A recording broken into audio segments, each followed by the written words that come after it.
Well, we've left Etruria, haven't we, Linda?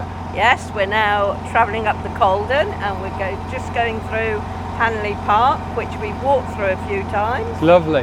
Now, Etruria we really liked. There's loads to see. We're going to do the Wedgwood Museum and much more. But we've had, what, 4 days there? 3-4 days? Yes, with a visit from my daughter and granddaughter. That was the best bit. Daughter and granddaughter came and joined us for 2-3 days, which we loved. But we were going to do with other things, and we thought, you know what, we want to do this Caldon Canal, which is a dead end. It's like a spur, isn't it? Yeah, and the weather, it says it's going to be really lovely for the next 3 or 4 days. And possibly, not that we ever believe anything that the weather people say. And possibly not as good the week after. So what we thought was, let's fill up with water, because that's we were short. Just go up the Caldon, get there, come back, more up at Etruria again, and on the then way go back to Wedgwood and Dalston and whatever else it is that we need to go and see. Right, we're going through a lovely park now, and we've got some kiddies shouting at us.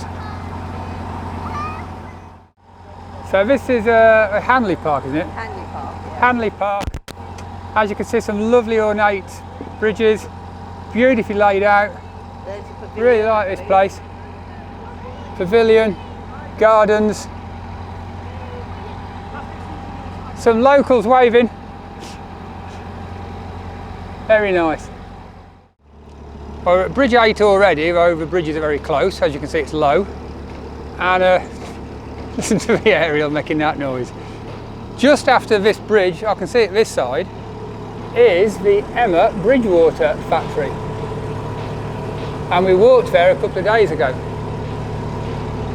However, in towns, not everything's nice, as you can see. This is obviously where some people hang out. Yeah, a bit unpleasant. Hey ho. So this big building here, Emma Bridgewater. And obviously this is where they used to put the boats on and interesting stuff. We had a good walk around there. We missed the factory tour. Couldn't get in, it was fully booked for about a week. Say again? Couldn't get in, it was just fully booked for about a week while we were here. So I thought, well. Yeah, such is life. Mind you, my daughter and I did manage to go into the Emma Bridgewater factory shop and gift shop. Yeah, and spent some money. Well, she spent my money. Oh, yeah. Oh, and some of her own. Look, there's a little kettle kiln. What we call bottle ovens. Lots of them around. Well, good morning. Here we are at our mooring. As you can see, our nice little boat there.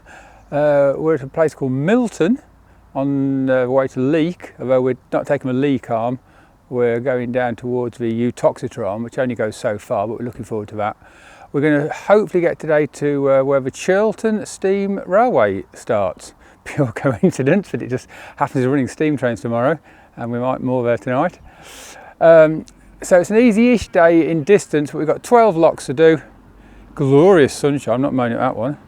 And so we've had breakfast, we're just getting ourselves together, and we'll be setting off soon. So looking forward to that. It's a bit narrow, this canal in places, but it's been pretty good so far. So we're in our 3rd or 4th lock. It's been hard work because it's pretty hot, and Linda's having a tea break. Oh, you cheeky monkey. Yeah, well, I just passed her a tea quick while we're in the lock. This is quite nice because just behind me, you can see there's a bridge just behind, and that's the Churnet Heritage Railway. So there'll be steam engines going over there tomorrow. Although occasionally you get diesels over a normal train line, but the Heritage runs tomorrow and the day after, I think, which will be nice. It's been beautiful this morning. We've really enjoyed it. Beautiful canal. And the next lock's ahead, straight ahead, as you can see, it's not far. So many locks. Well, we've got through the first load of 6 locks, and we're now in lovely countryside. Look at this. Really pleasant. There's a little services point down here, so we're going to go do what we need to do, but it's very pleasant, gorgeous weather. The canal's a bit low, and we've been told by another boat that we might not be able to get to the end because it is very low. But we'll see. We're going down to the train place anyway. There's a good mooring. We're about 3 hours left today, about 2.5 maybe. But yeah, we're very much enjoying ourselves. We're approaching Hazelhurst Junction, and this is where the canal we're on splits into two. It goes off to the Leek branch, and the other one that used to be the Uttoxeter branch, which is what we're going to go down. So you get a split, but it's an unusual one. It's a bit like the end of a Macclesfield actually. The canal we're taking goes off to the right, but to get on it we take the left branch, and the left branch goes along down some locks and then under the other branch it goes straight on. So if we carried straight on and didn't veer off, we'd be just going over the other canals. Very odd. It's a good system, seems to work. Anyway, we've got 2 bridges till we get there. This is some of the scenery on the Churnet Valley. Typical, I've got to record it and you get a big hedge. But you can see it's really lovely. So this is Hazelhurst Junction. You can see where we're going straight ahead down the locks. And on the lock landing, somebody's moored a canoe straight in the middle of the lock landing. What an idiot. So we've dropped down 3 locks and we're now at a lower level, and above us is the level we were on. So that's the canal going off to Leek, the Leek arm, and we're now going underneath that on the Uttoxeter arm. And it is absolutely beautiful around here. Really, really enjoying ourselves. Well, that's us moored up for the night.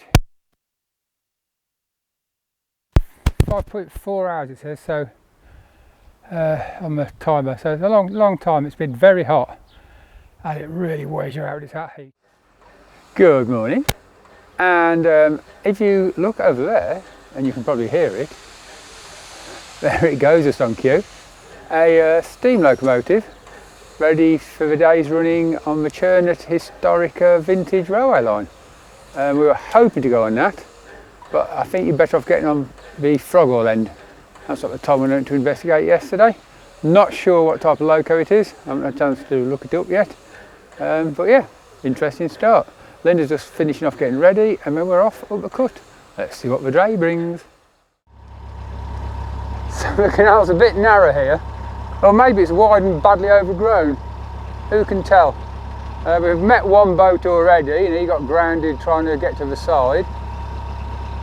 There's trees overhanging the lower, and I think there's a lock just coming up here. So we've been going about 2 minutes and it's all action. Yeah, another tree down over there. Yeah, that looks like a lock landing straight ahead there. So I better get ready for that. So we made it to the lock mooring and get a nice view of the loco. USA on the tender. Is that an American loco?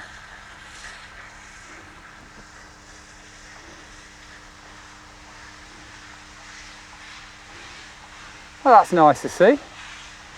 Good start to this morning. That's after Froghall Basin where we're off to. It'll probably take it about 10 minutes, take us 2 hours, but hey. Oh, very nice. Meanwhile, here's Linda, just got the lot ready while I've been looking at steam locos. Come on, it was fun, wasn't it? It was beautiful, and I did encourage you to... You didn't... Oh! You did indeed. Sound. And there we are mud. Right, I better get back on that boat. So at the lock was a warning sign telling you not to proceed onto the River Churnet if the water level's too high, if it's in the red.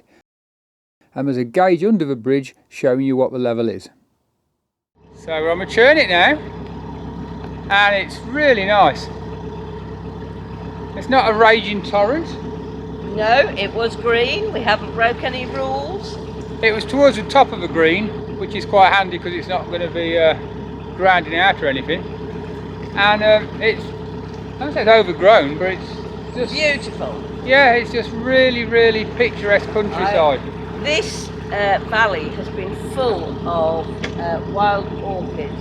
It's just amazing. I've never seen so many in my life. It's been wonderful, hasn't it? Absolutely beautiful. And so now we're about to get the head chopped off. About to get her head chopped off in a very low tree. Nice try, but you didn't get me. So yeah, it's pretty Serene. Hey, I'm just pottering. There's no need to go mad because it's just so pleasant this morning. It's only 2 hours from where we set off, according to our book, to the end of the Froghall. yeah, to Froghall Basin, the end of the Caldon Canal. Well, the end presently, rather than where we're trying to extend it to. But it's been good because this was closed until what? It was closed in the 60s, wasn't it? Opened by enthusiasts in about 1970 odd. They campaigned and worked on it, and that's pretty quick for a canal to reopen, really, them days. They've done well. Anyway, we're thoroughly enjoying it. So all those volunteers who did all that and the hard work. Thank you. Absolutely. Right, I'm now going to concentrate on the beautiful countryside. So this has been absolutely beautiful, but just to add to the fun, there's the train line, a heritage line with steam running today. Not sure if we'll be able to catch one, we'll see. But this is a beautiful, beautiful canal. We've said that a lot of times, but so enjoying this. So if you get a chance to do the Caldon, folks, come this way. Well, this bit's a bit narrow. We've got the platform there. It's got a cantilevered platform hanging over the cut. This is very narrow. We've just gone past a lovely pub, haven't we? Oh, the Black Lion. We might have to stop there on the way back. Yeah, well, we've got about an hour to go, I reckon, to the end. So we get to the end and make decisions on what to do. Watch your head.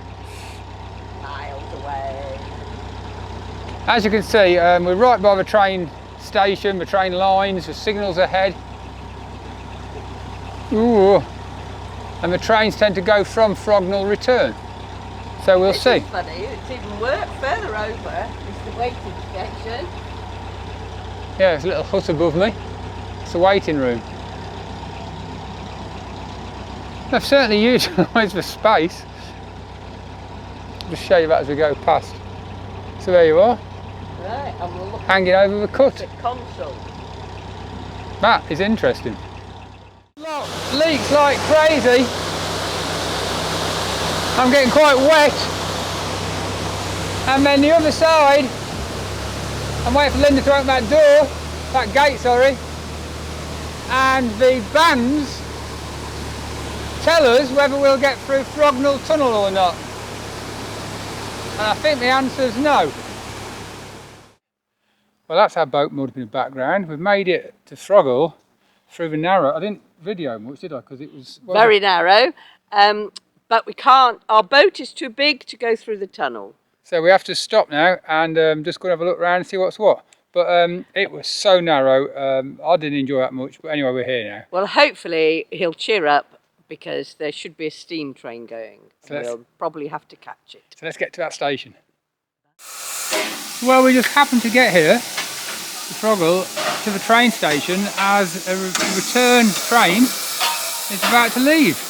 We had a cup of tea and a cake, and we're now going to go down the Churnet Valley to Stoke Railway, up and down the line. Excellent. And we're off. Stacks of bits of smoke and carbon coming my way. Definitely an uphill section, listen to that. So we go to a very steep hill here. Apparently one of the steepest on the Heritage Railroad. And look at the loco. That is really doing some work now. I'm getting covered in soot again.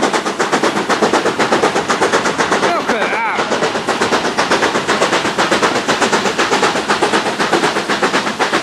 Wow. There's the canal from the train. Just through that wood, just the other side there. That's where we came through this morning. You can see the water up through there. Here we are again. There's the canal.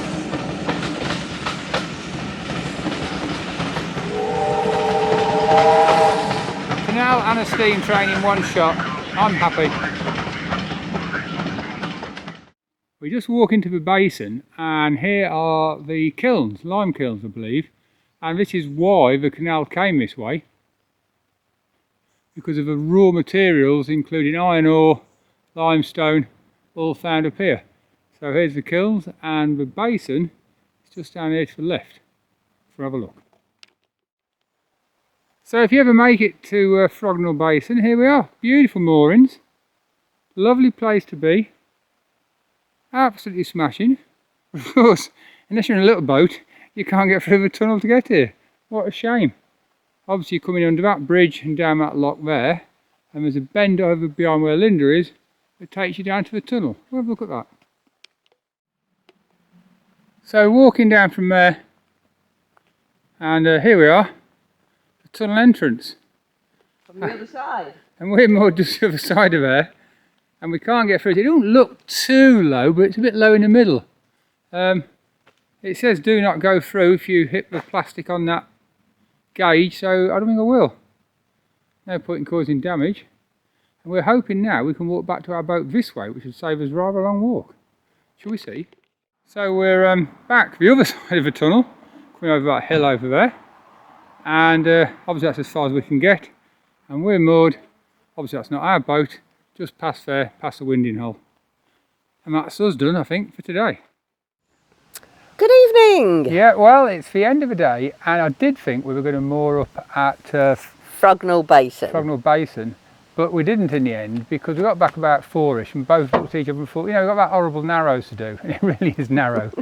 And there's a pub here which was really fancied, which is in just Console, just behind us, the Black Lion. See that one there? Yep. And we really fancied mooring that. just opposite, so thought perfect. So we thought, what the heck, we came all the way back down here, through the narrow bit, moored up. Linda went to the pub to make a reservation, and what happened, Linda? It's closed. Where on earth does a pub close on a Tuesday evening? 5 o'clock. In the summer, on the canal. Anyway. Ridiculous. So we're moored here for night. You're cooking us dinner, aren't you? I've cooked dinner, We'll because there's no choice. We'll have a few beers. No, we'll have a bottle of wine. And just before we go, just a quick note on the just a quick note on the Caldon. Beautiful, beautiful, beautiful. But it's wonderful until you get to about here, and then it goes narrow, narrow, narrow. Basically, we've had our boat painted recently, and you're going through branches on both sides of a boat, going against it. There's bits of bank sticking out that you can't avoid. There's very, very narrow bridges, very, very narrow locks, but it's still beautiful. And we couldn't obviously get through to the basin at the end, but as far as we're concerned... Oh yeah, because the tunnel, Froghall Tunnel, takes midget boats. So we've done it all, and we're quite pleased, and we've had enough. We're going to go out and do the leak arm next, but I think that's going to do me for today. And of course, Edwin did get to go on the Churnet Valley Railway. Oh, did I from mention that? Froghall to Ipside. Well, you've seen what a great fun that was. But that was brilliant. And I did geek out. So if you're thinking of coming up here, please go on the train, but you have to get on the Froghall Junction end because it's rubbish otherwise. It's hard to explain, but basically it goes from there a long way past the final station. But that's us for today, I think. I think that's us for this trip. We'll film up to Leek. I won't film going backwards that far because we've done that before. So for now, if you've enjoyed this video, you know what to do. Press like and subscribe if you haven't already. Pinch my line again. I know. Bye. Good night.